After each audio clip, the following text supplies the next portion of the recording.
Well, good morning, everyone. Welcome to the Couples Academy show. My name is Hassani. Hey, I'm Danielle. And we're here for another great episode. Listen, guys, Happy New Year for those of you who are just tuning in. We're excited because in 2005, we're coming at you and coming with you every single morning for some great dialogue and some great conversation. We just started a great episode, or series, I should say, on yesterday, talking about understanding who we are as a couple. How we identify as a couple. I think it's important, the conversation, because there's a lot of identity conversation going on. We spent a lot of time trying to help people figure out how they identify, accommodating it in the school systems, people saying we should not judge, et cetera, et cetera. But in the midst of this non-judgmental, have an open heart mindset, a lot of the identities that have been traditional that we've always known have kind of been swept under the rug and shunned in a way. It's almost like there's an opposing view, right? It's no longer okay for the traditional view to be represented powerfully, boldly, without any apologies. It seems as if the traditional view has become a threat. And so we begin to talk about this and really discuss, well, how do we identify as married couples, right? What does that look like? Because the identity confusion is spreading in all facets of society. It's not just, I don't know what a woman is anymore, or I don't know what a man is, or, can I identify as an inanimate object, or can I identify as a different species? It's not just that, but it's also, one man married to one woman in a committed courtship is now no longer necessarily a marriage. And so if there are choices, and if we get to decide how we identify, I think that it's very important for kingdom-minded marriage people to be able to be crystal clear on their identity. Absolutely. And once you have that clear understanding that you do represent kingdom marriage because God established a husband and a wife coming together as one as the first institution ever recorded on this earth, that says something. But once you know that, fine, you're married. But there's so many people who are married who are so disconnected. They're not on the same page. There's no alignment. They live separate lives. And so we want to talk to you about building your couple identity, having a clear understanding of what that looks like. Because in this world, when two come, even the scripture talks about it, when two come together, there's a power and there's a force, right? It talks about the three-strand cord. When two are connected to God, now it's three strands, and there's literally nothing that you can't do. So when there's alignment here and you bring God into the mix, it is powerful. So we need to talk about this, Danielle, because you and I know a tremendous number of couples who do life very separately, though they're together. So there's no togetherness, though they're together. I think that is kind of the mode of operation for most people who have not learned any other kind of way.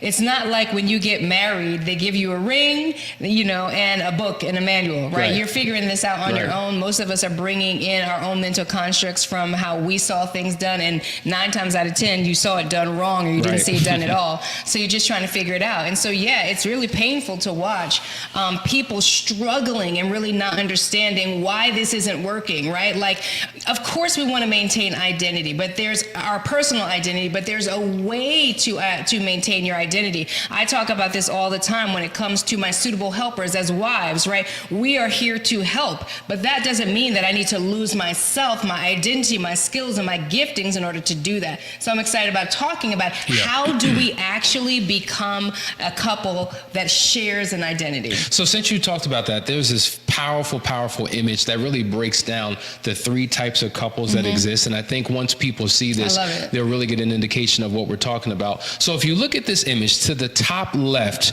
there's a big circle with the word me and a small u in the middle. This represents the couple that gets, it's just like we get married, right? I'm the man, you're the woman, but you lose your sense of self. You lose your voice, you lose your individuality, you lose your likes, your interests, your passions, because it becomes all about me. Oh my gosh, I hear a lot of women talk about this. Tell me by the more way, about that. I hear a lot of women talk about it because in the role of being a wife, that part of your life actually takes place where you miss moments or you lose pieces of you in certain seasons, like when you become a mother, right? There's a certain part of you that you lose. You lose yourself. You become consumed by that baby, right? So everything that you were and you did, that thing goes away. And in the same way, when it comes to our marriages, oftentimes a wife will step into a marriage and begin to take on all these roles and responsibilities, helping, managing the house, taking care of the children, helping the husband that she has lost her own identity. And so later on in life, you know, they talk about having like the midlife crisis. Oftentimes, I mean, both have it, men and women have it, but oftentimes a woman is having a midlife crisis trying to put the pieces back together again. She's lost herself. She can't find herself anymore. You know, that's a very powerful point, because as we counsel couples, we typically hear that, like, once you get past the affair-related issues and deal with the regular everyday marital issues, that is a big concern. Yeah. But also, I've heard many husbands actually make the same point, because think about it. If you've been single and alone for the majority of your life and now you come together, you're merging things. Maybe there's some hobbies, there's some recreations, there's some things that you used to do that you feel like you can't do anymore. Yeah. You lose. And so a lot of times when people unfortunately betray their spouse, what they're trying to do is escape this marriage life and go back to the life that they previously have, or the life that they're longing for, because they've lost something inside themselves. You're so right. And there's so many things, what you're saying, like golf, for example. Okay? Perfect example. Listen to me. If you are somebody who's involved in golf, this is a serious conversation to be had before you get married about the amount of time invested in golfing. And I think whatever the hobby is, what happens is that we fake a fraud when we're dating. We put other things aside. We pretend that we could do without. We over-involve ourselves in the spouse. We abandon friends and family and everything that we used to do for the sake of this relationship you're so passionate about. But then, after things become routine, you start to be like, hold up, I used to love golfing, where you spend 12 hours a day, every day, right? This is problematic because now you're married. So there is a way to maintain your identity and have all of those things without compromising your relationship. And I think yourself. And that's true, Danielle. And I think one of the problems is couples struggle to find the balance. And I know too many men who say, fine, I guess I'm just not going to do it anymore. And first of all, that wasn't the request or the demand made by your spouse that you couldn't do it anymore. But you take such an extreme approach that you just give it up completely because you just want to satisfy the wife, and it's whatever she wants is what I'll do. Oh my God, things are just coming to my mind. Yeah. I mean, there's so many things. Men like playing video games. Women do too, but men like playing video games, right? You spend 6 hours playing video games before you met her, but she took all your attention away. Now you got something to do.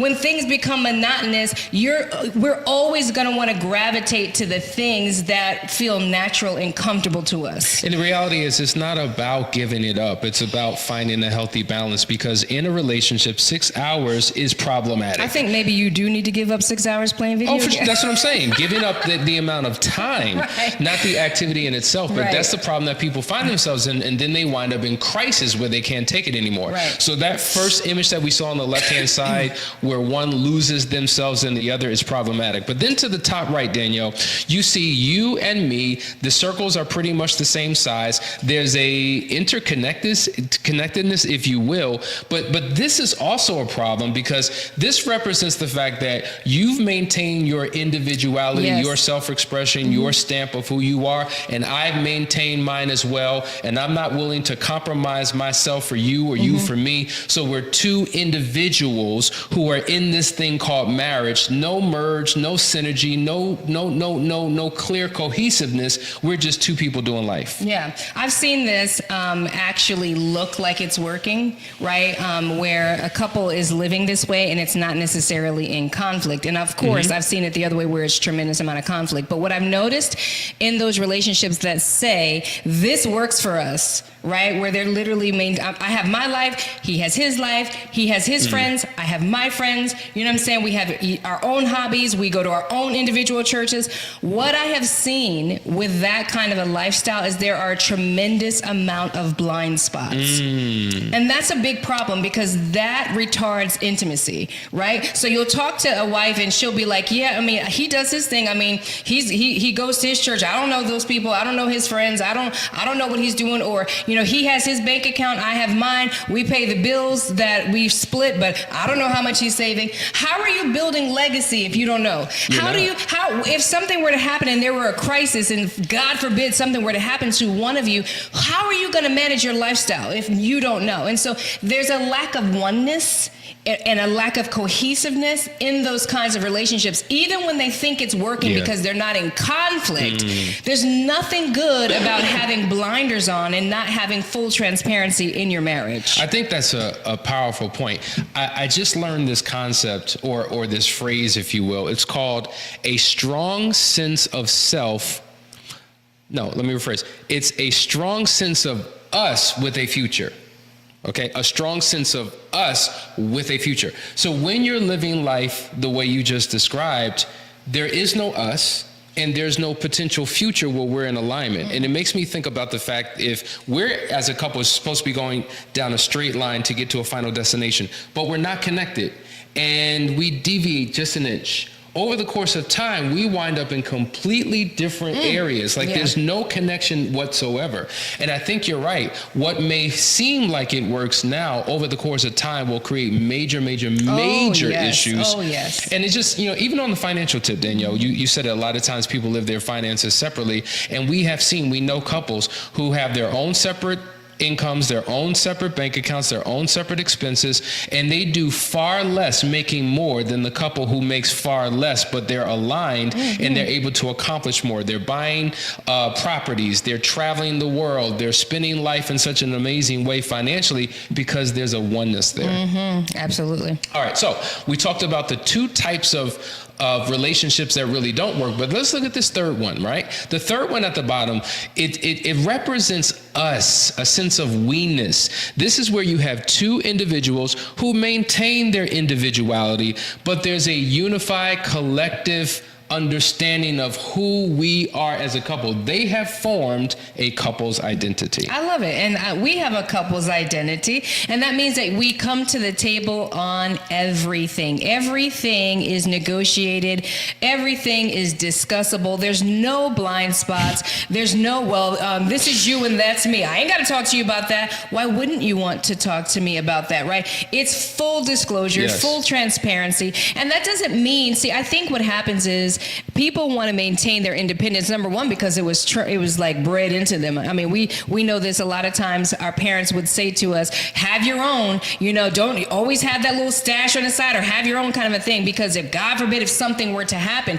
This is not a control conversation. This is not to say that you can't be building a stash. This is not to say that you can't have your own bank account. It is to say that it is fully disclosed. There should be no secrets among a union that is operating in oneness. And I had a show recently. We did a show with our financial experts, and it was with Chelsea Martin, and she was basically talking about, she was in a very toxic relationship, and actually she had to stash money because the person that she was with at the time, this is years ago, was stealing.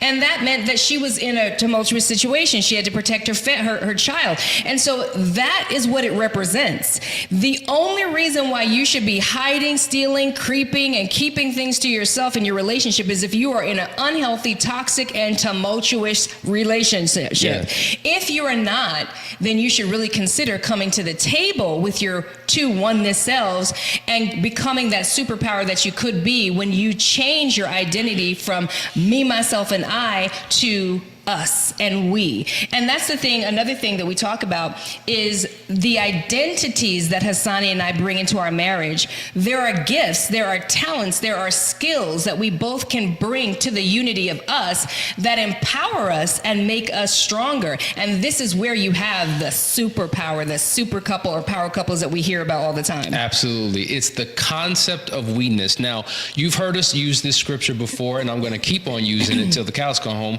because repetition is the mother of all learning. We know in the book of Genesis, which is really the book of first mention, whatever is established there becomes a principle that we can live our lives by. And there we know in the scripture in Genesis, it says that a man shall leave his father and mother and cling unto his wife, and the two shall become one. Now, oneness doesn't mean sameness. We've talked about that before. You can be individually different, not be the same, but still have oneness. But the key is shall become. Shall become implies that there's a process to becoming one. That even though when you give your vows in the sight of God, in the spiritual sense, there's a oneness. In the natural world, there's a oneness process that has to take place where you have to shed some things from your past and form an identity with intentionality that allows you to really operate in your power. There's a phenomenal quote that I came across, and it says this: two perfect partners are rarely joining as one, but two imperfect partners can get pretty far in life if they nurture the sense of us with a future. So we're not today who we're going to be in the future. We're planting seeds today to get us to the reality that we want. I love the quote that the secret of your future is hidden in your daily routine. So what are we as a couple doing on a daily basis to ensure that there is a future that we can fall in love with and embrace and put efforts towards accomplishing in our life? Yeah, I think it's really just making the decision to rewire. So, there could be some of y'all out there that are listening to this and saying, yeah, we do not operate as one. It's been frustrating me for years. I don't know what to do because I want to operate as one, but he does not, right? And so that becomes the struggle, right? If one person is an open book, but the other one is secretive and quiet and doesn't want to open up, that's something to really consider working on. Not always is it something sinister either. This has a lot to do with our personality styles and also how we're raised. I've talked about this before. I was definitely raised as a closed person. I don't need to tell everybody all my business and what's going on. Why? Because we had a lot of stuff to hide when we were kids and when we were coming up. We were broke, we were struggling, we were homeless, we were going through all this stuff. And so we kept all that stuff to ourselves, right? And so some of this is learned behavior that needs to be unlearned, right? You need to actually acquire new skills so that you can develop and become the person that you want to be. And so if that's you, reach out, because this is some of the work that we do. We help couples not only to recover from infidelity, but really to have your own personal and individual growth and development. That's how you grow. That's how you become a stronger couple together. Absolutely. And that speaks to the fact that every single month we have something called the Last Chance Weekend. The Last Chance Weekend are for couples who are in crisis. The next one coming up is actually January 10th through the 12th. Mark your calendar. It is not too late. You can get there. And a lot of people, Danielle, come in a sense of separateness. And to your point, they compartmentalize, they live separate lives, they have secrets, they operate in stealth, they're very clandestine in their approach. And interestingly enough, we've had so many couples who said, man, I've learned more about my spouse in these last 3 days than I've learned in the last 10 years because we don't talk. That is so true. That is so true. It may seem foreign to you if you are a communicative couple that there are many couples that literally they do not talk. I mean, yeah, you have the cliche conversations. How you doing? How was your day? What's for dinner? How the kids? What are the bills? That's not talking. That's not communicating. No. That's just being functional because you live together and things got to get done. Exactly. But many couples do not communicate. They do not operate on an intimate level. They don't know how they feel about things. They don't know that there are secrets that are being kept. They don't understand why they do the things that they do. And so you come to the Last Chance Weekend and it is like blowing your mind to hear your spouse actually communicate. You find some couples are real quiet. It's not because they're mad. It's because they're listening. Exactly. And they've never heard their spouse communicate like that before. So don't mark your calendars. Mark your calendar. And so if you find yourself to be in a struggle, if you would say that you and your spouse have a power struggle, come to the Last Chance Weekend and learn how to become a power couple. Listen, you're watching the Couples Academy show. We're talking about building your couple's identity. We're going to go to a quick break and be right back to talk about some of these power couples who have found their sense of oneness or we-ness in their relationship. Stay right there.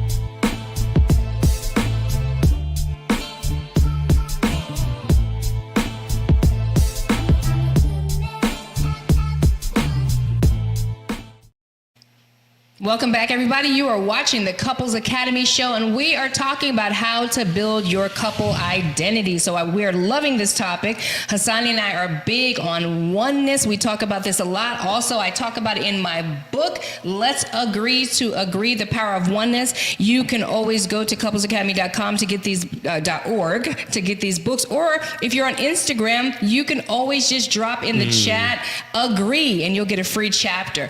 Hassani, let's talk about these couples that are out here crushing it because they discovered the power of oneness will take them 1,000 miles further than having this individual identity. Crushing it is an understatement because these jokers are killing it. There's a particular couple, Danielle, that, we're familiar with. I've been following them for quite some time, and I'm just blown away. I'm blown away. Is it us? I mean, when we look in the mirror, I do see us, and we're on our mission. But there's this other couple that really, matter of fact, let's just go to the image because many of you are familiar with them. This is Alex and Layla Harmozy. Now, if you're not familiar with them, they are a power entrepreneurial couple. They are worth hundreds of millions of dollars. They are in their late 30s, okay? They haven't even hit 40, and they started when they were much younger. Maybe they just hit 40, maybe, but they have a company called acquisition.com, and what they do is they acquire businesses, they leverage them, they scale them, and they coach other people how to do it. And what's interesting about when they first met, because I've followed their story, yes, there was an attraction, but that wasn't the draw for either one of them. They were more attracted to the giftedness and skills that they had in each other and thought that coming together in marriage would be, guess what, a great merger. They said, why don't we merge our skill sets? I have a vision of what I want to do. How about we come together and fall in love in the process? And so they kind of did things, they kind of did things, backwards to the American traditional model. If you think about other countries where they have arranged marriages, right, where parents are kind of looking at, okay, well, would these two be a good fit together? And they'll fall in love over time. They took that approach, and they not only are they crushing it in the business world, they're crushing it in the boardroom, in the bedroom, and they just are a happy, in love couple, and they're sharing their story, they're sharing their skill sets with so many other people. Now, what's interesting is he is phenomenal when it comes to sales and marketing. She is phenomenal when it comes to organization. She's the COO and trains other people how to be a COO of the company. He trains them on marketing, sales, and everything else. So once again, two individual brilliant skill sets brought together, and there's been a multiplication, an amplification of power. I did not know that about their story. I follow her, and I just get all of her amazing tips. And one thing that I really love about her is just her realness and her authenticity in her teaching. She shows up authentically her, and like with nothing to prove, because what is there to prove when you're like doing it, crushing it, and living this big and doing it like that, and sharing all your gifts with the world. I just love how they show up, and the fact that they're a couple. I've never heard of somebody saying, let's merge our skills as an acquisition. That is the most interesting arranged marriage I've ever heard. It's usually you're arranging marriages to bring family finances together, but they brought their talents and skills together. And so that's what we talk about a lot when we say that, oneness is not the same as sameness. You don't have to be the same. As a matter of fact, your sameness would actually make one of you obsolete. You don't want to be the same. You want to bring your skills. Your sameness would make one of you obsolete. So you don't want to be the same. There are some giftings and talents in you. There is a vision and a purpose and a plan for you. God had already knew it from the very beginning. As a matter of fact, before you came through your mother's womb, God had a conversation with you and told you what your assignment was going to be. Now you're here trying to figure that out with your spouse. So there are giftings that you need to develop and bring into your partnership, not keep them off to yourself in your own silo, contributing to the world and you're all on your own, or to your friends, and your poor spouse is not benefiting from those gifts and that power. That's the point of becoming one. So I love that about their story. Danielle, going back to what you just said, sameness. You're not designed to be the same. And I think a lot of couples feel trapped in their relationship because they have a spouse who's trying to make them just like them. You need to think like me. You need to react like me. You need to get angry the way I get angry. You need to have a calm temper the way you need to be me. And unfortunately, no matter how hard you try, both of you are going to be frustrated because it is impossible. And when you recognize the uniqueness and the brilliance that your spouse brings to the table, it only adds to the collective whole of the group. And you just said it. We give our brilliance away. We give it away to the world. We give it away to corporations. We give it away to our clients, but we give our spouses none of it. It's interesting because it's what creates that competitive energy inside the house, because you're living in your own silos, right? And you're creating your own wins. But there's a resentment that's growing under your roof because those wins should be collective wins, not individual wins. So here you are going off to work and everybody is praising you and accolading you and this and that and the third, and none of that is getting poured back at home. So this is what we talk about, this competitive nature that we have. We should be bringing everything to the table. If you're winning at work and it's benefiting the house, if it's benefiting the kingdom that we're building, the legacy that we're focused on, then everybody's winning. But if your winnings are off in a silo somewhere, nobody knows about the splendor and the gold and all that you got going on, there's going to be a tremendous amount of resentment. You know, Danielle, when a couple is not connected, competition can become inevitable, because I'm looking at what you're doing with your job and your elevation and your promotions and all your stuff, and I'm over here salty because I'm not benefiting. You're not bringing that back to the collective whole, and maybe I'm not doing as well as you're doing. So now I feel like I gotta compete. Oh, right? Man, that part. So when I look at you, I'm looking through a lens of inadequacy. I'm reminded of what I failed to do or what I haven't done or what season I'm in, and I'm on my struggle. And because we're not one, then there's a problem, right? There's an envy and a jealousy in the marriage. But when you are aligned, when there's this sense of weenness, this sense of us with a future, when you win, I win. We just had a good friend do something for us that provided an opportunity that you're going to take advantage of. And I'm excited for you as if it's me, because when you win, we win, because we are we. It's a sense of we. There is no me now that we're married, without we. And so I'm so excited for your elevation, because your elevation and your expansion will contribute to the collective whole of our marriage. Absolutely. Let's go to the next one. This is another powerful couple in the realm of business, but powerful nonetheless.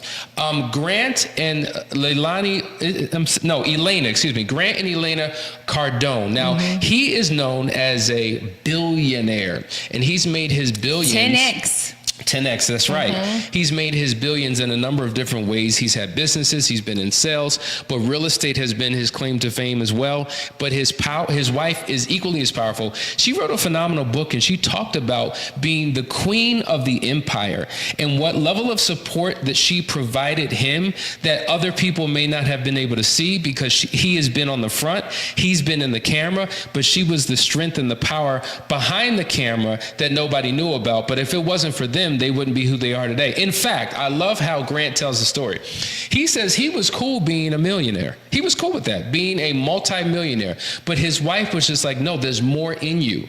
And it was her vision and her inspiration that caused him to step up to become the best versions of themselves. So they both equally have contributed to this amazing empire that they've built. And now their names are spread all over the world because of their unison. I love that story. I love them. She was a suitable helper. Okay, let me just say that right out there. She was suitable because she was able to speak life into Grant Cardone when he was getting complacent. Because sometimes when you reach certain levels of success, you're like, listen, I mean, ain't too many of my family members around here. I think I'm good. I think I made it. When there are so many more levels to go, and she was able to inspire that into him by playing her role, whatever it was, and how she was supporting him in the background. But what I love most about that story is that even though you saw Grant and you heard Grant, and she was back there doing her thing.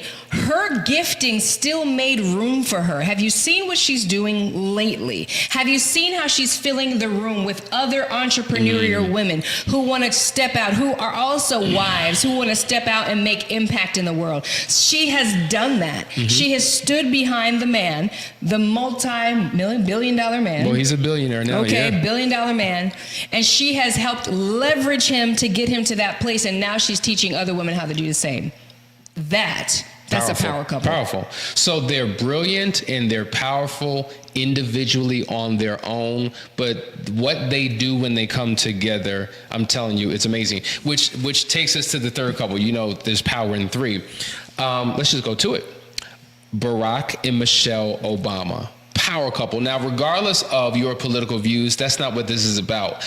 I don't know. You know what? The only other couple that I can think of in the presidency that was known for their couplehood, their weeness, if you will, would be Ronald Reagan and his wife Nancy Reagan. Yeah. Like, they were that couple, right? They did things as a collective one. And in recent history, it's been Barack and Michelle Obama. Now, we already know that they are individually brilliant on their own. You know, as articulate and well-versed and sophisticated and brilliant as Barack is, many have made the argument that Michelle is even more so. Like, her ability to just speak and influence and empower and just, galvanize. Both of them have their own unique individual brilliance that, when brought together, has allowed him to have 2 terms in office and are making an impact around the world. And now they're in all other types of businesses and productions and film because they're phenomenal. Yes. I think there was a love. I think their love story really impacted the nation and the world and has helped many couples find their spark again. So I want you all to ask yourself a really powerful question, and it's, how do you identify in your marriage? Is there a spirit of oneness, cohesiveness? Is there togetherness? Or is it a divided, divisive, disconnected identity?